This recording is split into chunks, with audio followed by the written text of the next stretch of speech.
mas o médico dos médicos me salvou. Irmã, eu fui abandonado, mas o Senhor me chamou pelo meu nome. Sim, aleluia. Ele traz doçura no meio de... Glória a Deus, aleluia. Glória a Deus. Imagina o nervoso do irmão. Fica tranquilo, irmão. A gente é tranquilo.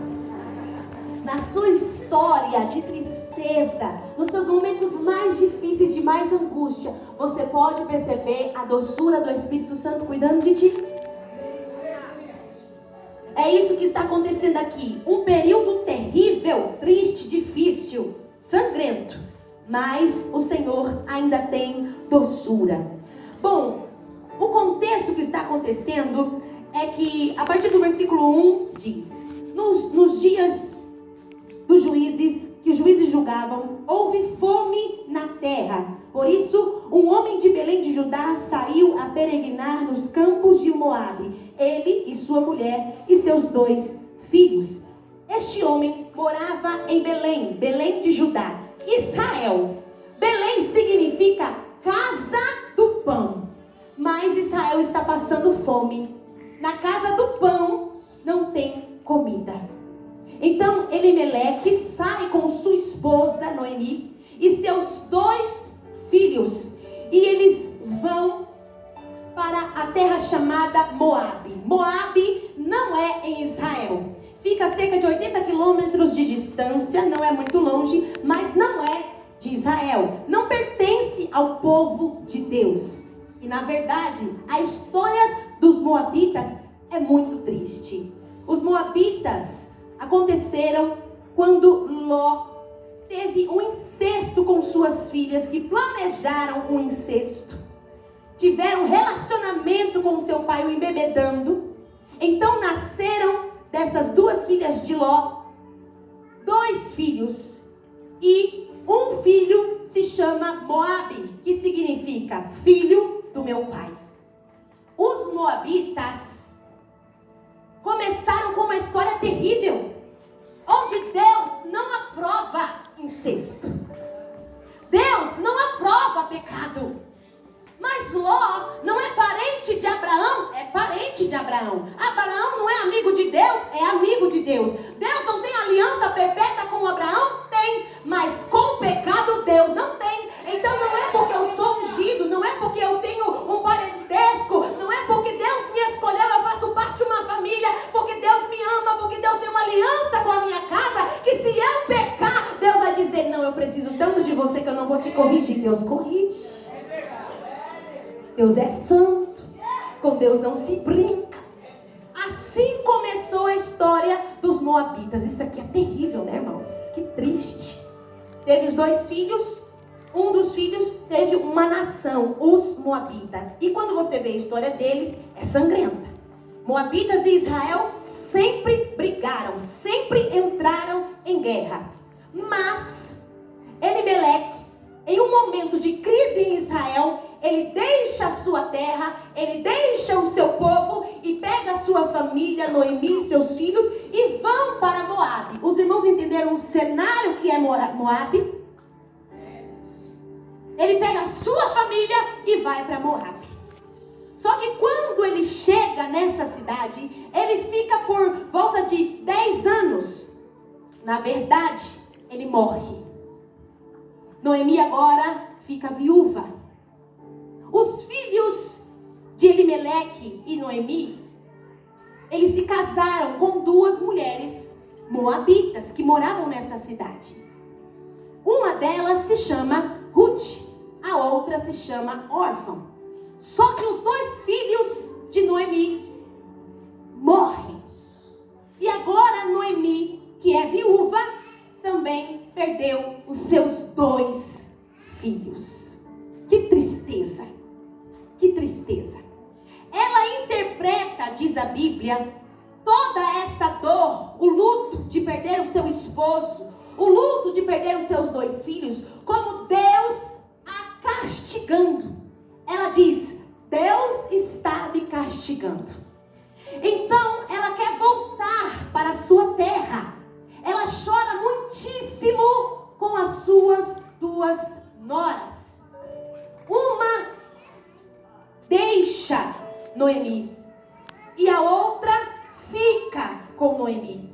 E elas vão para a terra de Noemi. Elas voltam para Belém. Noemi está voltando, né? Ruth está chegando. A Bíblia diz que quando ela chega, as pessoas a reconhecem e a chamam dizendo: olha, essa não é Noemi, menina?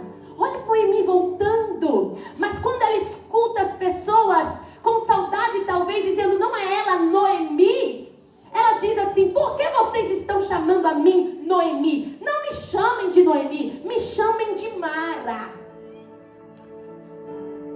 E você pergunta assim: por que ela está falando isso? E ela diz: porque Deus está me castigando. Eu perdi o meu marido, eu perdi os meus filhos, eu saí daqui bem, estou voltando aqui sem nada, sem recurso, sem dinheiro, sem a minha família. Deus se esqueceu de mim. E o Senhor me trouxe aqui nessa noite para te dizer: eu não sei o teu nome, mas o Senhor te conhece. E o Senhor me trouxe aqui nessa noite para te dizer: cuidado com as interpretações que você tem tido a respeito daquilo que Deus tem feito na sua vida. Porque uma coisa é discernimento espiritual, discernimento no espírito daquilo que Deus tem feito, daquilo que Deus tem permitido. Outra coisa é julgar a Deus, é apontar a Deus, é interpretar segundo os nossos conhecimentos. O Senhor me trouxe aqui para dizer: aconteça o que acontecer na sua vida, não perca a sua essência, não mude a tua identidade.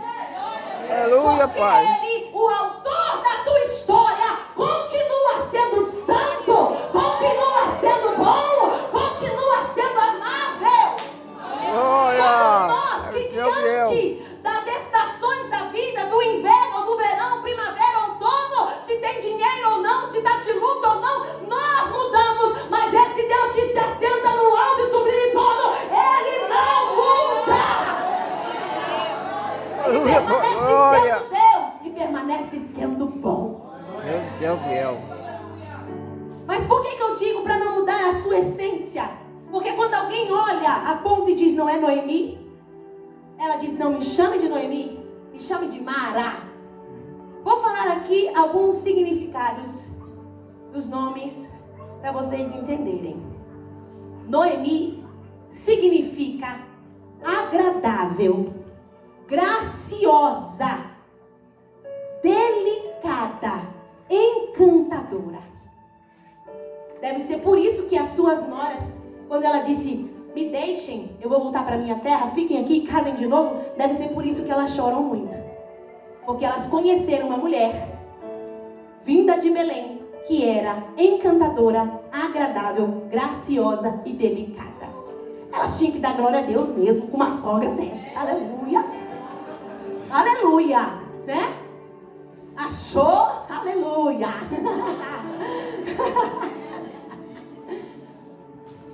Elas choram muitíssimo, porque com certeza a aliança que elas tinham, o relacionamento que elas tinham, era um relacionamento de respeito.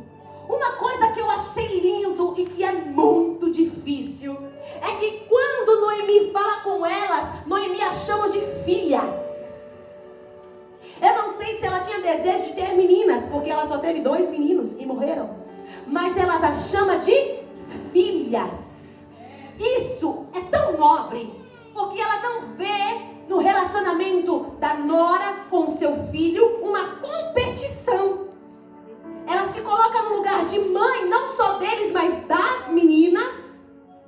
E as tem um carinho de mãe, aconselhadora, apaciguadora. Olha a visão que ela tem. As minhas noras não são minhas competidoras. As minhas noras não vão roubar os meus filhos. Elas são acrescento de Deus para a minha vida. Um presente, são filhas.